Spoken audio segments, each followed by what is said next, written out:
காலையிலேருந்து நைட் வரைக்கும் இந்த அடுப்படியிலேயே முள் கட்ட வேண்டியதாக இருக்குது. என்ன பண்ணுறது? டெய்லியும் எழுந்தால் ரெஸ்ட்டுன்னு ஒன்று இருக்கவே மாட்டுது. டெய்லியும் எழுந்து என்ன சமைக்கிறதுன்னு யோசிக்கிறதே ஒரு பெரிய தலைவலியாக இருக்குது. என்ன பண்ணுறதுனே தெரில.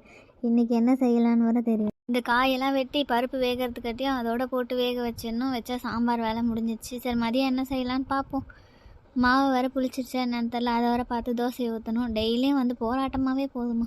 இதுக்கு தான் சொன்னாங்களோ அப்போ அம்மா அப்பா சொல்கிறதெல்லாம் கேட்கணுன்ட்டு அம்மா கூட ஒத்தாசை பண்ணியிருந்தா இன்றைக்கி நமக்கு நம்ம பிள்ளைங்க ஒத்தாசை பண்ணியிருக்கோம். நம்ம என்ன பண்ணுறோமோ அதெல்லாம் நமக்கு வரும். வேறு என்ன பண்ணுறது?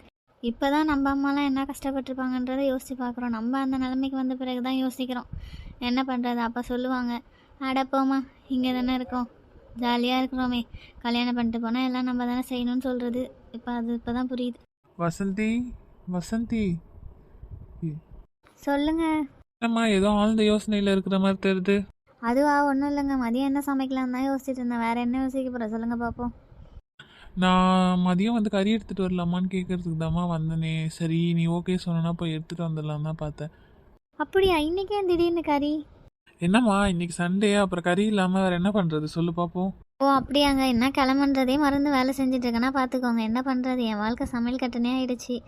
என்ன நாள் என்ன கிழமை ஒன்றும் தெரியாமல் ஏதோ டெய்லியும் எழுந்திருக்கிறோம் சமைக்கிறோன்ற மாதிரி போயிட்டுருக்கேன். என்ன பண்ணுறது, மறந்துட்டேன். என்னம்மா இப்படி சொல்கிற? பார்த்து என்னையும் சீக்கிரம் மறந்துட போகிறேன். சேச்சே, உங்களை எப்படி மறப்பேன், நீங்கள் வேறு. சரிம்மா, சரி நான் போயிட்டு கறி எடுத்துகிட்டு வரேன். நீங்கள் எதுக்கு இந்த அரிசியெல்லாம் படிச்சிட்ருக்கீங்க? நான் வந்து படிக்க மாட்டேனா? வேலை இருக்கட்டும்மா. காலிலேருந்து சமையல் கட்டில் ஏதோ வேலை பார்த்துட்டு இருந்தேன். சரி, நம்ம அரிசி படிச்சு வச்சா நீ மதியமாக சாப்பாடு செஞ்சு பண்ணலாம். சரிங்க அப்போ நீங்கள் அரிசி படிச்சிட்டு இருங்க, நான் போயிட்டு துணியை துவைச்சிட்டு வந்துடுறது. சரிம்மா, சரி நீ பாரு, நீ போய் துணியை துவைச்சிட்டு வந்துடு. வெயில் காயும் போது துணி காஞ்சாதான் உண்டு. நான் வந்து அரிசியை புடச்சி ரெடி பண்ணி வைக்கிறேன். சரிங்க இவங்க வர கறி எடுத்துகிட்டு வரேன்னு சொன்னாங்க. எடுத்துகிட்டு வருவாங்க அதை மட்டும் வாங்கி வச்சுருங்க. சரிம்மா, அப்போ நீ போயிட்டு பாரு. நான் அப்போ கறியை எடுத்துகிட்டு வந்து அதெல்லாம் க்ளீன் பண்ணி ரெடி பண்ணி வைக்கிறேன். வெங்காயம் தக்காளிலாம் வெட்டி வைக்கிறேன். நீ மதியம் வந்து சமை, சரியா? பரவாயில்ல, இருக்கட்டும் நான் போயிட்டு ஒரு அரை மணி நேரத்தில் துணியை துவைச்சி போட்டு வந்து அப்புறம் நான் செஞ்சுக்கிறது. அம்மா, நீ இப்போ போயிட்டு துணியை துவைச்சி போட்டு வா. நம்ம வந்த உடனே காலைல சாப்பிட்டா அப்புறம் மதியம் சமைக்கிறதுக்கு கரெக்டாக இருக்கும். நீ ஒரு ஆளே எவ்வளோ வேலை தான் செய்வேன். சரிங்க அப்போ நான் போயிட்டு வந்துடுறேங்க. இவளும் ஒருத்தியை கடந்து எவ்வளோ வேலை தான் செய்வா. நம்மளால ஏதோ முடிஞ்ச வேலையை செய்வோமே. இருக்குன்னு தான் பேர். எதனா ஒன்றாவது எழுந்து கூட மாட வேலை செய்தா பாரு. எல்லாம் செல்லம் கொடுத்து எடுத்து வச்சுருக்கோம். அதுங்களாவது கொஞ்சம் அம்மா பாவம் காலிலேருந்து எழுந்து வேலை செஞ்சுட்டு இருக்காங்களே. இன்றைக்கி ஒரு நாளாவது செய்வோன்னு செய்யுதுங்களா பாரு. இப்போ நம்ம சொல்லி மட்டும் என்ன ஆக போகுது? அதுங்களாம் வந்து செஞ்சாதான் உண்டு. டெய்லியும் துணி துவைச்சி கையெல்லாம் வலிக்குது. சீக்கிரம் இப்போனா ஒரு வாஷிங் மிஷின் வாங்கணும்.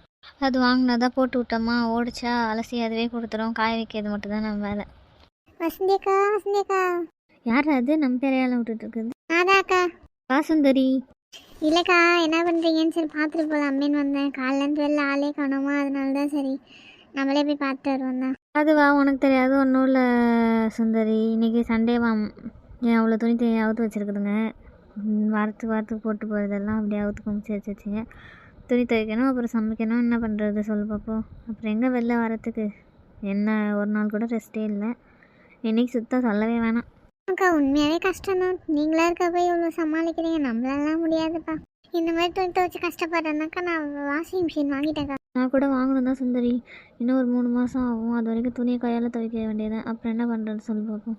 என்னால் எங்கள் 2 பேரோட துணியே துவைக்க முடியலன்னாக்கா நான் வாஷிங் மிஷின் வாங்கினேன். நீங்கள் என்னன்னா உங்களது, உங்கள் 2 பொண்ணுங்களது, உங்கள் வீட்டுக்காரது, உங்கள் மாமியாரது எல்லா துணியும் எப்படி தான் கையால் துவைச்சி போகிறீங்கன்னு என்ன பண்ணுறதுமா? ஒரு குடும்பம் ஆயிடுச்சுன்னா அப்புறம் எல்லாத்தையும் செஞ்சு தான் ஆகணும்.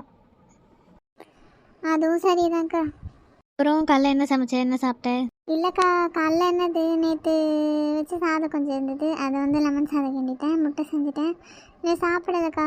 சரி, நீங்கள் என்ன பண்ணுறீங்க? காலையிலேருந்து வெளில ஆளே காணாமல். சரி, உடம்பு எதனா சரியில்லையான்னு பார்த்துட்டு போகலான்னு தான் வந்தேன். பார்த்தா நீங்கள் துணி துவைச்சிட்ருக்கீங்க. அப்படியாம்மா? அப்படி உடம்புலாம் நல்லா தான் இருக்குது. காலைல கொஞ்சம் வேலை இருந்ததுனால தான் வெளில வர முடியல. இப்போ துணியை துவைச்சி போட்டு போய் மதியம் சமைக்கணும். சமைச்சு முடிச்சிட்டா லைட்டாக ஃப்ரீ ஆவேன். அப்போ வெளில வந்து எதனா கதை பேசிகிட்டு இருக்க வேண்டியது. அப்படியா? சரிங்கக்கா. சரி, அப்போ நீங்கள் பாருங்கள், நான் வர போய் மதியம் சமைக்கணும். மதியம் என்ன ஸ்பெஷல்? மதியம் அக்கா, இன்றைக்கி ஞாயிற்றுக்கிழமை. சரி, அவர் மட்டன் எடுத்துகிட்டு சொன்னார். மட்டன் பிரியாணி செஞ்சு சாப்பிட வேண்டியது. 2 பேர் தானே, ஒரு 1/2 கிலோ எடுத்தால் போதாது. 2 பேருக்கு அது போதுமா? சரி பண்ணி சாப்பிடு. சரியா? சரிங்கக்கா. சரி, நீங்கள் பாருங்கள், நான் போயிட்டு அப்புறமேட்டு சாயந்தரமாக வரேன். நம்ம பேசலாம், சரிங்களா? இன்னும் இந்த வீட்டு மகாராணிங்க வந்து படுக்கை விட்டு எழுந்திருக்கவே இல்லைன்னு நினைக்கிறேன். போய் எழுப்புனாவா ஏன் எழுப்புறீங்க, இன்றைக்கி ஞாயிற்றுக்கிழமை தானே, என்னை இன்றைக்காவது ஃப்ரீயாக இருக்க விட்றீங்களா, வர பேசுவாங்க. என்ன பண்ணுறதுன்னு தெரியல. பார்ப்போம் எப்போ தான் எழுந்து எப்போ சாப்பிட்றாளுங்கன்ட்டு. படா ஒரு வழியாக துணி வேலை முடிஞ்சுது. இதுக்கப்புறம் போயிட்டு சாப்பிட வேண்டியதான். என்னம்மா எப்போ பாரு தோசை சாம்பார்னு போட்டு சாவடிக்கிறேன். என் காலைல உனக்கு தோசை சாம்பார் சாப்பிட்றதுல அப்படி என்ன கஷ்டம்? மதியம் தான் சிக்கன் எடுத்துகிட்டு வந்திருக்கேன், சிக்கன் குழம்பு வச்சு தரேன் சரியா? அப்போனா ஓகேம்மா, சரி சரி செஞ்சுட்டாங்க. என்ன ஃப்ரெண்ட்ஸ், இதோட வீடியோ கண்டினியூஷன் பார்ட் 2 வரும். மறக்காமல் அந்த வீடியோ பார்க்கணுன்னா என்னோடய சேனலை சப்ஸ்கிரைப் பண்ணிக்கோங்க, லைக் பண்ணிக்கோங்க, ஷேர் பண்ணிக்கோங்க. மறக்காமல் பெல் ஐக்கானை கிளிக் பண்ணிக்கோங்க. ஆமாம் ஃப்ரெண்ட்ஸ், இதோட கண்டினியூஷன் பார்ட் 2 வரும். நீங்கள் இது பார்த்துட்டு அது பாருங்கள் சரிங்களா? இந்த வீடியோ உங்களுக்கு பிடிச்சிருந்ததுன்னா மறக்காமல் சப்ஸ்கிரைப் பண்ணிக்கோங்க, லைக் பண்ணுங்கள், ஷேர் பண்ணுங்கள், கமெண்ட் பண்ணுங்கள், பக்கத்தில் பெல் ஐக்கானை கிளிக் பண்ணிக்கோங்க. தேங்க்யூ ஃபார் வாட்சிங்.